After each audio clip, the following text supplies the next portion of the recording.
श्री वामन भगवान विष्णु के अवतार है।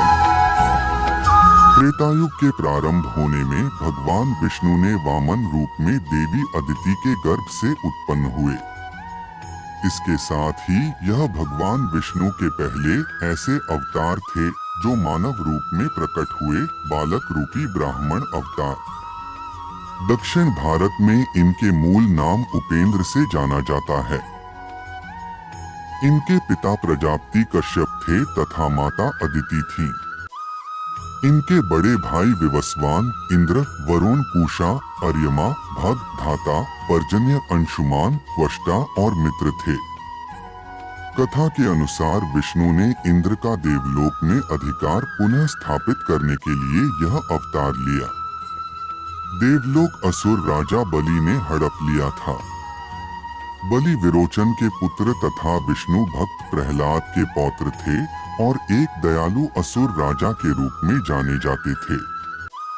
यह भी कहा जाता है कि अपनी तपस्या तथा शक्ति के माध्यम से बलि ने त्रिलोक पर आधिपत्य पा लिया था। दो वामन एक बौने ब्राह्मण के वेश में बलि के पास गए और उनसे अपने रहने के लिए 3 पग भूमि देने का आग्रह किया। उनके हाथ में एक लकड़ी का छत्र, छाता था। गुरु शुक्राचार्य के चेताने पर भी बलि ने वामन को वचन दे डाला। राजा बलि से जल स्वीकारते भगवान वामन ने अपना आकार इतना बढ़ा लिया कि पहले ही पग में पूरा भूलोक, पृथ्वी नाप लिया। दूसरे पग में देवलोक नाप लिया। इसके पश्चात ब्रह्मा ने अपने कमंडल के जल से वामन के पाप धोए। इसी जल से गंगा उत्पन्न हुई। तीसरे पग के लिए कोई भूमि बची ही नहीं।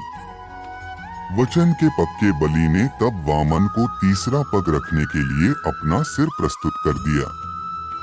वामन बलि की वचनबद्धता से अति प्रसन्न हुए। यतः राजा बलि के दादा प्रहलाद भगवान विष्णु के परम भक्त थे।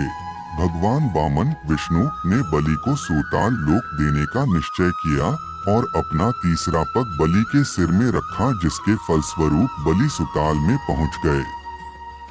एक और कथा के अनुसार वामन ने बलि के सिर पर अपना पैर रखकर उनको अमरत्व प्रदान कर दिया। 4 विष्णु अपने विराट रूप में प्रकट हुए और राजा को महाबली की उपाधि प्रदान की, क्योंकि बलि ने अपनी धर्मपरायणता तथा वचनबद्धता के कारण अपने आप को महात्मा सिद्ध कर दिया था। विष्णु ने महाबली को आध्यात्मिक आकाश जाने की अनुमति दे दी, जहां उनका अपने सद्गुणी दादा प्रहलाद तथा अन्य दैवीय आत्माओं से मिलना हुआ। वामनावतार के रूप में विष्णु ने बलि को यह पाठ दिया कि दंभ तथा अहंकार से जीवन में कुछ नहीं मिलता है, और यह भी कि धन संपदा क्षणभंगुर होती है।